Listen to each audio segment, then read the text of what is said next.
So our approach to TV investment has changed quite a bit over the last 5 years. First of all, we're not even really thinking about it as TV investment. We're really thinking more about video.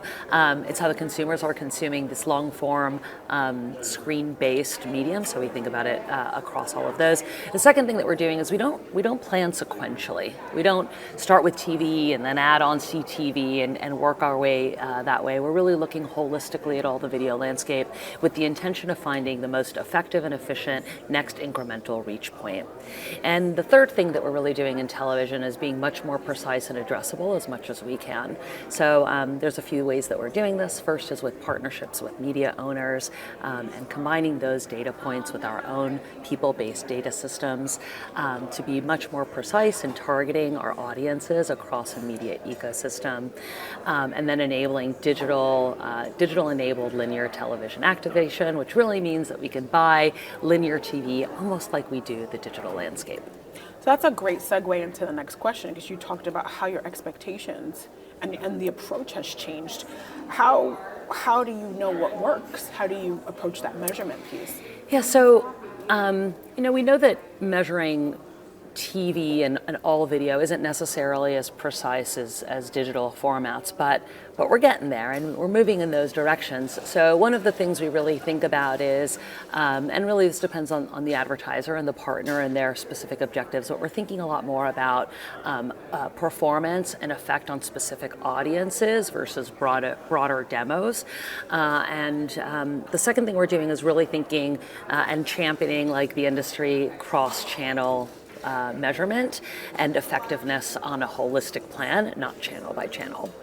Drilling down into that measurement maybe a little bit more, you're getting quite a bit more sort of real-time signals and data.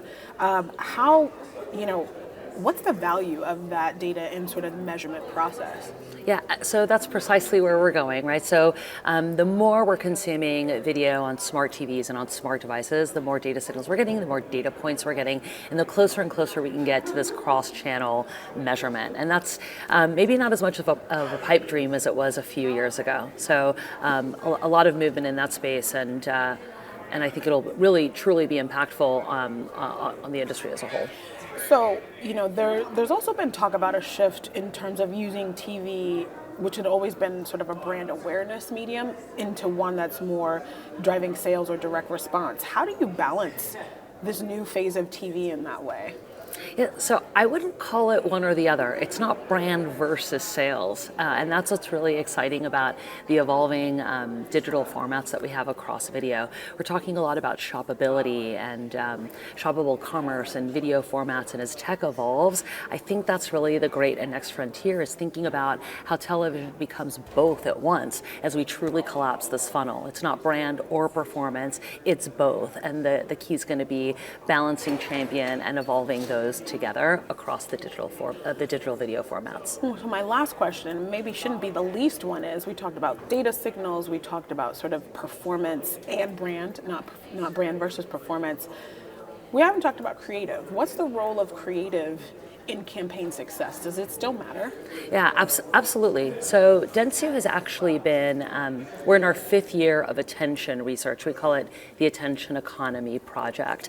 And one of the key things that we've learned, and there's been a lot of research on the topic, is that creative is actually the biggest driving factor of attention. So we know that it continues to be a very important part of the puzzle. But then where you place it and how you break through also becomes extremely important. At Dentsu X, we talk about experience beyond exposure. So every impression that we put out into the media world is not just about that exposure and that impression, but rather creating an experience or a value exchange with consumers, because we believe that hitting in those right moments, it's really going to create the right action and reaction from a consumer. Thank you so much.